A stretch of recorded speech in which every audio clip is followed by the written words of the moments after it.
Êxodo capítulo 17. O que nós vamos ver nesse capítulo? As águas da rocha em Redefim e Israel vence os amalequitas. Então aqui nós temos que o povo estava caminhando e partiu do deserto de Sim e foi pelos caminhos que o Senhor estava falando. E eles chegaram e acamparam em Refidim. Porém, nesse local não havia água, e o povo estava sedento, e o povo começou a exigir de Moisés: Dai-nos água para beber. Por que discute comigo? Moisés falou. Por que me coloca o Senhor à prova? E o povo, com muita sede, disse a Moisés: Por que nos fizeste subir do Egito para nos matar de sede, a nós, aos nossos filhos, nossos gados? Então Moisés rogou ao Senhor, dizendo: Que farei com esse povo? Pois faltam-me apedrejar. Eles estavam bem hostil para quanto Moisés. E o Senhor disse assim: Moisés, falou: Olha, passa para diante do povo e toma alguns dos anciões de Israel e leva contigo. E também leva na tua mão o cajado que você feriu o rio Nilo. Lá, lembra quando feriu o rio Nilo no Egito, virou sangue? Leva o teu cajado. E eu vou estar esperando vocês, o Senhor falando. Eu que estarei à tua espera no alto da rocha do Monte Horebe. E quando você chegar lá, você vai bater na rocha, e dela vai sair água, e o povo vai beber. Então Moisés ia bater na rocha, e da rocha ia verter água. E Moisés assim fez na presença dos anciões, aqui os anciões como testemunha. E esse lugar aqui foi dado o nome de Massá e Meribá. Meribá tem a ver a parte com contenda, é como levar algo à justiça. E como que quer dizer aqui que os israelitas estavam falando que Deus não estavam cuidando deles adequadamente. E aqui ainda até termina o versículo dizendo assim, questionando, o Senhor está mesmo entre nós ou não? Eles estavam questionando, o Senhor está mesmo entre nós ou não? Poxa, veja só o que o Senhor já tinha feito de maravilhas em questão desde lá do Egito, a abertura do Mar Vermelho, as cordonizes, o maná que eles vinham recebendo. E agora o povo fez esses questionamentos. Então, o que o Senhor está vendo aqui? O que vai no coração deles, né? O Senhor está provando eles aqui, colocando eles à prova. Mas o que acontece? Eles não estão sendo aprovados, porque sempre eles vão exigir, murmurar e até duvidarem se o Senhor está dentro entre eles. Então, é um primeiro ponto. E isso a gente confirma lá em Deuteronômio 8, na parte 8 não, é isso, em Deuteronômio 8, na parte B, diz assim, ora, para te humilhar, para te provar, para saber o que estava no teu coração. Então o Senhor estava querendo saber o que estava no coração deles. Então o que que a gente vê? Estava no coração deles o Egito ainda. Eles tinham saído do Egito, mas o Egito ainda estava no coração deles. E o Senhor fala que humilhou, deixou ter fome e sede para provar, para ver o que havia no coração.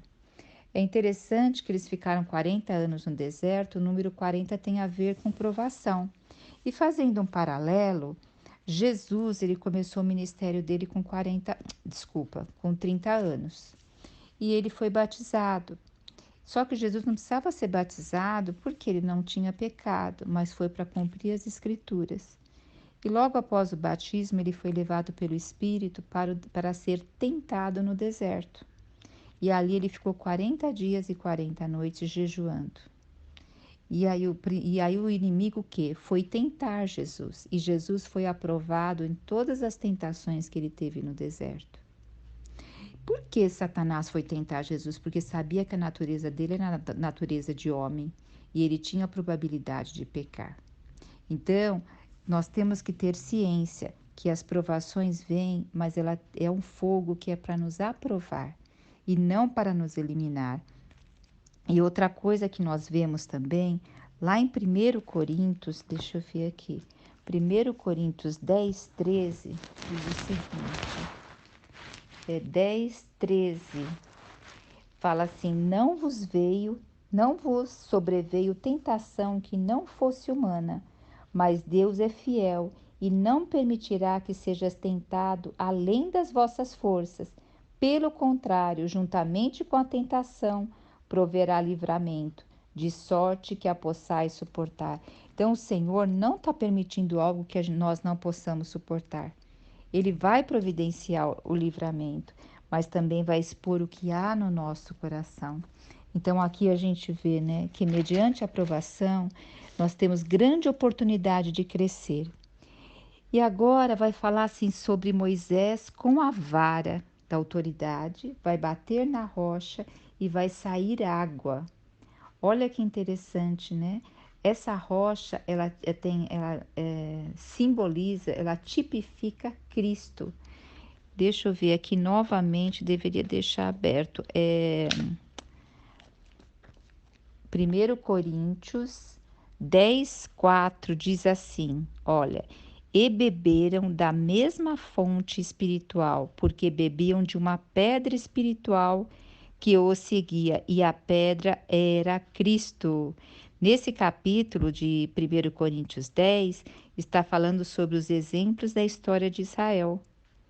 Porque aqui o versículo antes fala que todos eles comeram de um só maná espiritual e beberam da mesma fonte espiritual, porque bebiam de uma pedra, de uma rocha espiritual que os seguia, e a pedra era Cristo. Então, essa rocha aqui simboliza já tipifica Cristo. E o que é bater na rocha? É a crucificação do nosso Senhor Jesus Cristo. Lá em João 3, em João 7, 37b, o Senhor diz assim: se alguém tem sede, venha a mim e beba. Deixa eu abrir aqui para a gente ver mais um versículo. Olha, João 7, 37. E é interessante a gente ver também o 38, que diz assim: quem crer em mim, como diz as Escrituras, do seu interior fluirão rios de água viva. Isto ele disse com respeito ao Espírito que haviam de receber os que crescem nele, pois o Espírito até o momento não fora dado, porque Jesus não havia ainda sido glorificado. Então, essa água, ela tipifica o Espírito. Veja só, a rocha tipifica Cristo. Cristo, na hora que bateu a vara nele, simboliza o quê? Que ele passando pela morte e ressurreição, e depois disso foi nos dado o quê? O Espírito. E aqui em João 7 diz o quê? Que o Espírito que havia de receber. Então, esse Espírito aqui. Então, o Espírito é aquele que nos lava, que nos santifica, que nos separa. E também é interessante observar que em João 19, quando o Senhor já estava na cruz e o soldado foi ver se Jesus estava morto mesmo, o que ele fez? Ele feriu o lado de Jesus com uma lança, ele abriu ali o lado do Senhor. E o que saiu do lado do Senhor? Saiu sangue e água. O sangue, o sangue é para nos purificar dos nossos pecados, né? Para a gente ser aceito perante Deus. Lembra do sangue lá? Para os primogênitos não serem mortos, eles tinham que colocar o sangue do cordeiro nos umbrais da porta. Hoje, quando Deus nos olha, ele nos olha com o sangue de Cristo, né? E a água que saiu do lado do Senhor? Então, a água, o Espírito, é o lavar do Senhor pela palavra, o Espírito dele em nós. Olha que rico, tudo isso que nós estamos lendo vai o quê?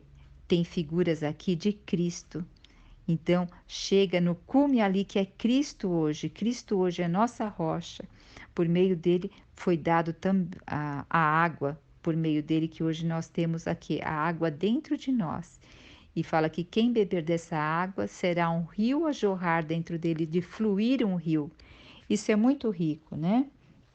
Então, nós vimos a primeira parte aqui de Êxodo, falando da água que jorra da rocha. Agora nós vamos ver a segunda parte. Israel vence os amalequitas. Então, olha que interessante como no mesmo capítulo muda já bem o que está falando o assunto, né? E aqui diz assim, que aconteceu que os amalequitas vieram atacar os filhos de Israel em Refidim.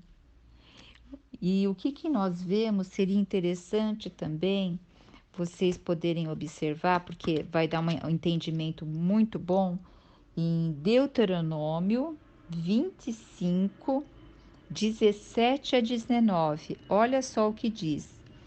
Lembra-te do que te fez Amaleque no caminho quando saías do Egito. Como te veio ao encontro no caminho e te atacou na retaguarda todos os desfalecidos que iam após ti, quando estavas abatido e afadigado e não temeu a Deus. Quando, pois, o Senhor teu Deus te houver dado sossego de todos os teus inimigos em redor, na terra que o Senhor teu Deus te dá por herança para possuídes, apagareis a memória dos amalequitas de debaixo do céu. O que aconteceu aqui? Os amalequitas vieram na retaguarda, atacaram os israelitas e pegaram aqueles que estavam mais fracos, aqueles que estavam mais abatidos. Então, os amalequitas foram bem traiçoeiros. Eles sabiam que o povo estava andando no deserto por um tempo e eles vieram na retaguarda e atacaram o povo de Israel. Ah, havia os povos ali já sabiam que havia um povo muito grande que estava andando no deserto, que era o povo de Israel, e das maravilhas que o Senhor já havia feito para tirar eles da escravidão do Egito. Então, eles não queriam que os israelitas se fortalecessem e um dia pudesse tomar a cidade deles. Então, eles queriam destruir os israelitas antes que eles se fortalecessem. E os amalequitas, eles tomaram essa dianteira para fazer isso. E quem são os amalequitas? De onde eles vêm? Olha, os amalequitas, vamos voltar um pouquinho à história. Lembra de Isaac? Isaac teve 2 filhos, né? Esaú e Jacó. Esaú desprezou o direito de primogenitura por um prato de lentilha. Não sei se vocês lembram. E aí o que aconteceu? Esaú até foi dado o nome dele de Edom, que significa vermelho, que vem o quê? Os Edomitas. De Esaú nasceu um filho chamado Elifaz. E o filho de Elifaz gerou a Amaleque. Então ele vem dessa ordem genealógica. Então Amaleque tem muito a ver com os desejos da carne. E nós temos em nós o quê? Muito desejo da carne. Então é uma luta que a gente tem que ficar muito atento. É por isso que a gente precisa da palavra do Senhor e do próprio Senhor para lutar por nós. Mas vamos entender um pouquinho melhor essa luta. Olha, nós temos aqui, depois Moisés ordenou, vamos dar continuidade ao versículo 9. O que Moisés ordenou a Josué? Falou assim: olha, Josué, escolhe homens para combater os amaleques e amanhã vocês vão se posicionar vocês vão lutar com eles e eu vou na colina interceder por vocês. Então, o que acontece?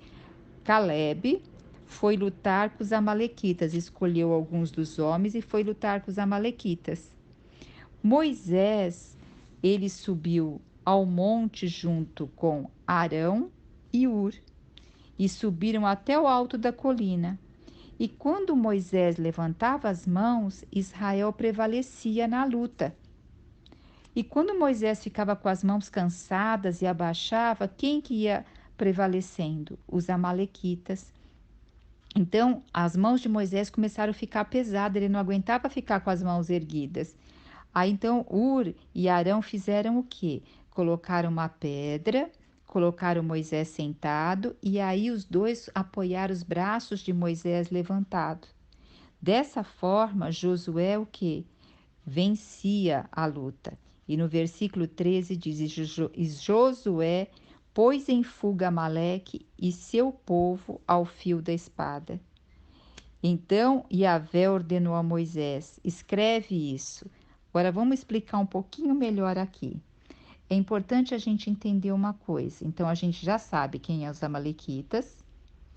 E Josué, quando Moisés escreveu aqui Êxodo, colocou o nome aqui de Josué, mas Josué ele tinha o nome antes de Oséias.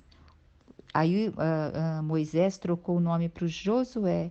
E o nome de Josué em grego significa Jesus. Javé é salvação, significa Jesus. E Josué vem da tribo de Efraim. Lembra que é Efraim, da tribo de Efraim? É filho de José. E então nós temos ali Josué, que em grego quer dizer Jesus, lutando ali com os amalequitas. Nós temos Moisés lá com as mãos erguidas, junto com Arão de um lado e Ur do outro. Arão e Moisés é da tribo dos levitas, que os levitas vão ser escolhidos ali como sacerdotes, aqueles que ministram. E Ur, quem é Ur? Pela tradição hebraica, a Bíblia não fala, mas pela tradição hebraica, os comentaristas dizem que Ur era esposo de Miriam, que era irmã de Moisés e de Arão. E ele vinha da tribo de Judá. Lembra da tribo de Judá? Que era a tribo ali da parte do Israel na parte do sul, que também Judá foi depois de Efraim, não foi um dos primogênitos ali de Jacó, que Jacó deu a bênção também para Judá, que de Judá, né, veio que Jesus. Então, olha como o cenário todo ali mostra que nós precisamos estar em Cristo. Nós precisamos, Jesus ali lutando junto com os amalequitas, Josué lutando ali junto com os amalequitas, Moisés com os braços erguidos. Então ali não era uma batalha de homens, era uma batalha espiritual. Os israelitas, eles não eram treinados em guerra. Estavam cansados no deserto. Os amalequitas eram homens de guerra, preparados para a guerra, planejaram estrategicamente isso. Então, quem luta por nós é o Senhor. Mas de que forma nós temos que estar? Com as mãos erguidas. E muitas vezes, se nós não tivermos força para erguer as mãos, vamos chamar pessoas para ajudar, irmãs e irmãos para nos ajudar a erguer as nossas mãos conosco e lutar essa luta de oração conosco. E aqui a gente vê todos são consagrados ao Senhor. Não foi qualquer pessoa que estava levantando o braço de Moisés. Foram pessoas consagradas. Então, na nossa luta espiritual, vamos pedir ao Senhor companheiros espirituais para estarem conosco. Em 1 Timóteo 2,8 diz para os varões orarem em todo lugar com as mãos santas levantadas, para que não haja nenhuma animosidade entre nós. Então, olha que rico, né? Tem batalhas que o Senhor abre o mar vermelho, mas as outras batalhas, principalmente contra Amaleque, é o que? É dentro de nós, é Cristo em nós. E outra coisa, quando nós somos fracos, aí sim nós somos fortes, porque nós vamos depender de quem? De Deus. Então aqui o povo de Israel, eles tinham passado fome, tinha passado sede, eles nunca imaginariam que eles iam ter um ataque ainda de inimigos. Então agora eles estavam enfrentando também os inimigos externos na parte de homens, né? E foi uma surpresa, mas quem venceu por eles foi o Senhor. Depois o Senhor fala assim para Moisés no versículo 15: construiu um altar e pôs esse nome, Adonai Nissi. O Eterno fez-me aqui um grande milagre. O Senhor, ele luta em nós e luta por nós. Então aqui lutou em nós, ali com ele junto, né? Porque, versículo 16, porque ele declarou: portanto, Deus levantou a sua bandeira de guerra e jurou sobre seu trono que o Eterno lutará contra os amalequitas de geração em geração.